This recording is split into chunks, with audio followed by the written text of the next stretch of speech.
7:1 ang labanan kay kanina pa tayo kay Grab, hindi tayo pinapasukan. Boss, andito yung JND wala ka nang makuha ang booking kay Grab. Sobra ang tumal kay Grab.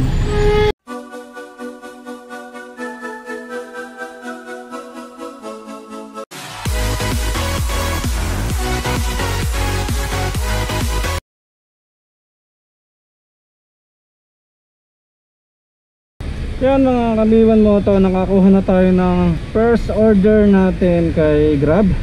So bali nakakuha tayo ng 8x12 na cake kay Goldilocks. Kaya nilagay natin siya sa pizza bag kasi hindi kasya, masyadong malaki. Dahil cake ang i-deliver natin mga kabiwan mo to, takbong pogi lang tayo. Bali mga kabiwan mo to, tatakbo tayo ng 2.3 kilometers at abutin to ng 7 minutes. At ang fare ko rito is 72 pesos. Bali ngayong araw mga kabiwan mo to is pag-uusapan natin regarding kay Grab. Pag-uusapan natin kung bakit sobrang tumal, sobra ang tumal kay Grab. Yung halos wala ka nang makuha ang booking kay Grab araw-araw.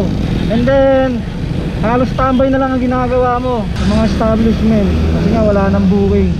Bago ang lahat mga kabiwan mo to, disclaimer po pala, lahat po na sasabihin ko is based lang po sa aking experience, based lang sa aking obserbasyon, at based lang po sa aking sariling opinion. And tingin ko entitled ako sa sarili kong opinion. Isa sa mga unang dahilan mga kabiwan mo to kung bakit sobrang tumal ni Grab is halos nag back to normal na po sa lahat. Nakakalabas na po lahat, bata, matanda, babae, lalaki, bakla, tomboy, may ngipin o wala. Ayan, nakakalabas na po. Halos lahat po ng establishment ngayon 100% na po yung operation nila. Even sa mga park, malls, etc. Even doon sa mga eskwelahan. So next week magkakaroon na po ng face to face ang mga school.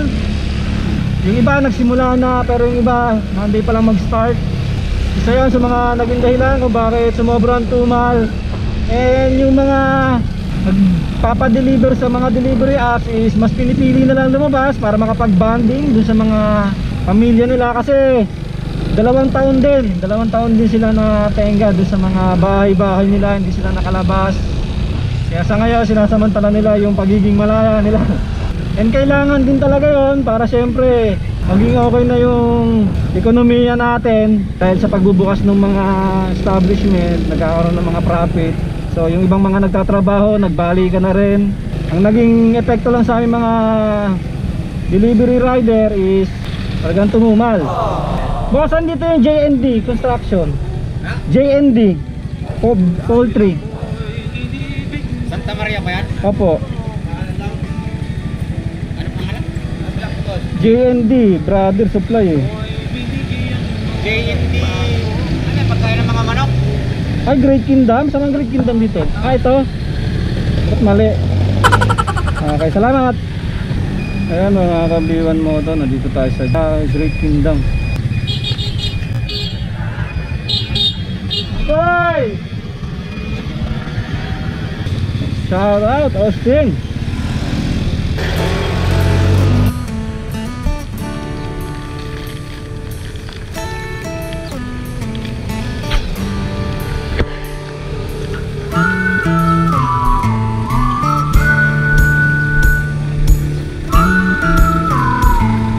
Ma'am Jason Tan, saan po ilalagay? Pwede dyan? Kasya ba dyan? Galing po, Jason Tan po. Salamat.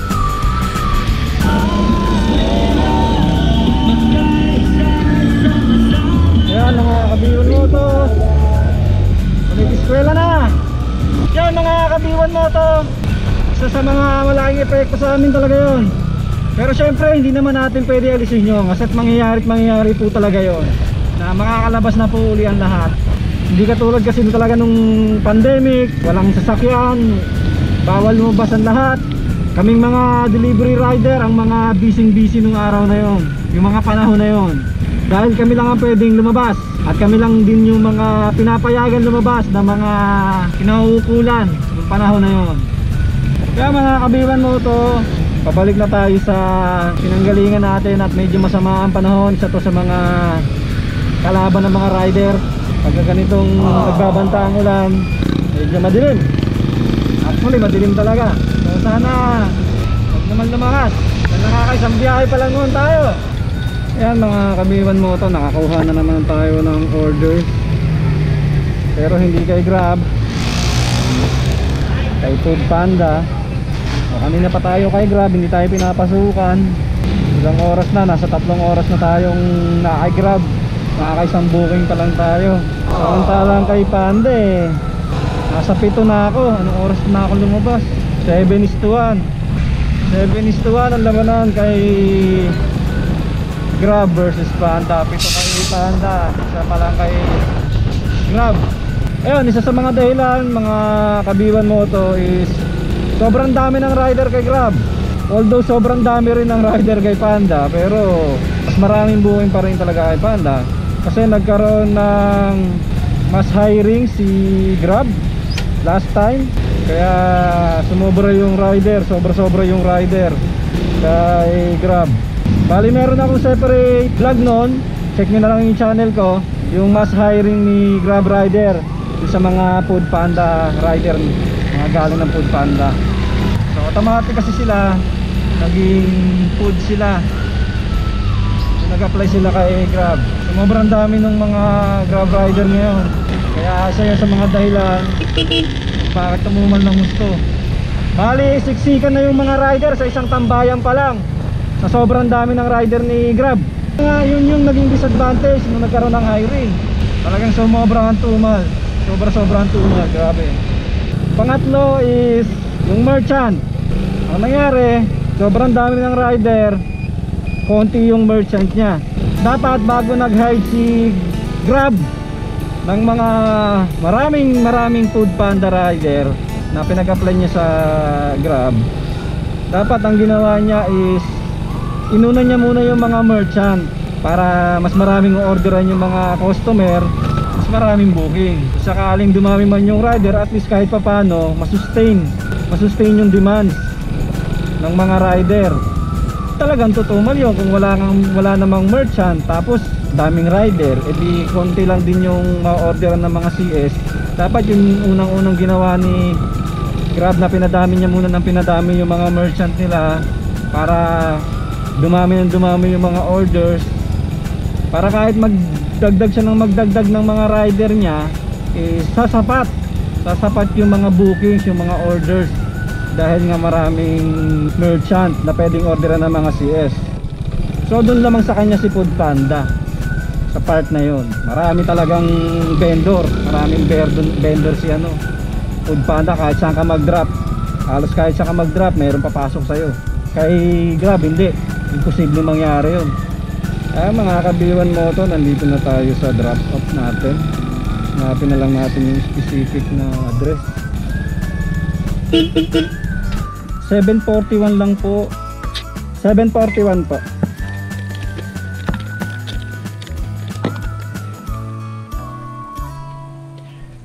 Ito po.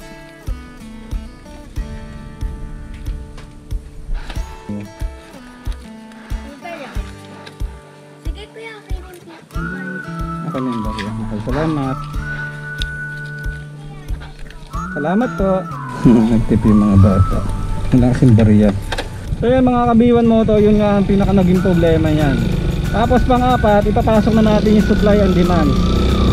Dahil nga napag-uusapan na natin regarding doon sa kakulangan ng merchant, so isingit na natin yung supply and demand. Yun nga, yung supply and demand nga yung pinag-uusapan natin, yung mas maraming rider kaysa dun sa orders, maraming rider kaysa dun sa merchant.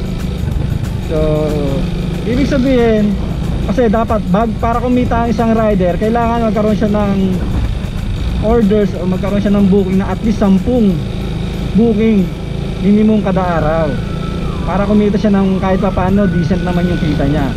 Pero ang nangyayari ngayon, dahil nga sobrang dami ng rider, hindi lang sobrang dami, sobra talaga ang rider, tapos wala namang merchant na idinagdag, so wala ring order. Isipin mo, sa isang merchant o sa isang order na papasok minsan 20 rider ang nag-aagawan para sa isang order lang sa mga tambayan. Ganun yung nangyayari. So ganun kakulang yung mga merchant natin. Dapat ang nangyari niyan, di baling mas maraming merchant kaysa sa rider. Walang problema doon, kaya i-manage ng mga rider yon yung dami ng bookings.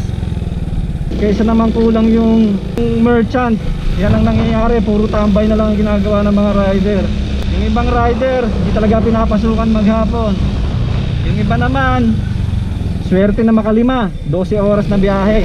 Gaya sa akin, experience ko, 12 oras, 3 lang pumapasok sa akin. Maghapon ka doon sa tambayan, wala kang kikitain. Yun yung problema. Ayan, gaya na to mga kabiwan moto, pagka drop natin, pinasukan tayo ng Food Panda. So kukunin natin, sayang din to. Kabiwan moto, dito tayo pick up ngayon. DBB, Jollibee DBB. Aray. Yan mga kabiwan moto, nakuha na natin ang ating deliver. So di-deliver tayo sa Salitran. Ayan mga kabiwan moto, yan isa sa mga dahilan niya kung bakit ko ginagawa to. Nagdo-double ups ako dahil sa tumul talaga, hindi na sapat, sobra-sobra ang rider, walang order. Tapos panlima is yung priority account. So anong nangyari po kasi dyan talaga, yung mga bagong account, sila lang yung mga malalakas talaga ang account nila, sobrang lakas ng account nila. Kaya kaming mga nakatambay, yung medyo matatagal na nakatambay di sa may tambayan namin, is yung account lang nila pinapriority. Kaming mga matatagal hindi pinapasukan. Samantalang nung kaming mga bago dati, ang ginawa namin, bago kami lumakas sa isang lugar, sinatsaga namin muna magpalakas dyan. Gaya sa akin, nagpalakas ako dyan sa may Walter. 3 weeks ako dyan, hindi ako kumikita. 3 weeks nung bago ako, hindi ako kumikita dyan. Halos 1-2 booking lang ako maghapon dyan sa loob ng 3 linggo. Ganun yung account ko dati. Talagang hindi ka papasukan pag bago ka noon. Kailangan mo sagayin, kailangan mo magpalakas na account. Yun yung sakripisyo namin dati. Pero ngayon kasi binago na nila. Pag bago ka, lahat ng booking sa ina ibibigay. Yun yung medyo naging unfair sa amin, sa mga medyo matatagal na. Hindi katulad noon na sinatsaga namin. Nai-concern na rin namin yan dun sa mga support, nag-email kami. Pero ang sinasabi nila, wala daw priority booking, hindi daw pinapriority ang account ng mga bago, which is hindi naman namin nararamdaman, which is hindi naman totoo. Kahit dinideny nila na hindi sila nagpa-priority booking sa mga bago, hindi yun yung nangyayari. Dahil nakikita namin kung paano kami daan-daanan ng mga bagong account. So hindi naman ako against doon sa mga bago, kasi gusto rin naman nila kumita. Pero para sa akin, dapat ginagawa ni Grab, kung anong ginawa niya sa amin nung mga bago pa kami, dapat ganun din yung ginawa niya, diba? May proseso dapat. Kaya kung ganun yung ginawa niya na malakas yung mga account nila, sana pinapaikot nila yung booking, hindi yung puro bago lang ang priority nila. Hindi ako against sa mga bago, syempre mga tropa ko rin naman yung mga yan, galing din naman ako doon. Ang inaano ko lang, sa management ni ni Grab, sa management ni Grab, na dapat pinaranas sa kanila yung kung ano yung naranasan namin nung mga bago pa kami. Yung halos hindi kami kumikita nung bago pa kami, kasi syempre nga nagpapalakas ka ng account. So normal naman yun yung tamang proseso noon. Ang masama niyan, baliktad na. Kung sino na yung mga matatagal, sila yung matumal. Kung sino yung mga bago, sila yung malakas. So hindi naman pwede yun. Grabe naman din yung sakripisyo na ginawa namin bago kami lumakas yung account namin dyan, diba? Yun, sana magawa ng paraan ni Grab yun. Kasi wala na kami kinikita, mga matatagal na. Halos hindi na nga kami binibigyan ng booking eh. Yung mga bago na lang talaga ang binibigyan ng booking. Aminin man nila o hindi, totoong nangyayari po yan. Sinasabi nilang walang priority booking, kalokohan yun. Dahil hindi ako naniniwala ron na walang priority booking. Isipin mo, laki-laki na ng top up namin, hindi pa kami pinapasukan. Sila pa rin ang pinapasukan. So paano sinasabing hindi sila nagiging priority sa booking? Nagiging priority sila, ayaw lang aminin ng management. Yun lang, panawagan ko kay panawagan ko kay Grab na sana naman paikutin nyo yung booking. Paikutin nyo yung booking. Hindi nyo naman din ako masisi na nagdo-dual application ako dahil na wala naman ako kinikita kay Grab na sa ngayon. Kaya nagpo-food panda ako. Mas kumikita ako kay food panda ngayon. Kaya pinagsasabay ko. Siyempre, pinagsasabay ko siya kasi sayang din naman yung kita kay Grab kung sakaling pasukan ako kasi malaki yung fare niya eh.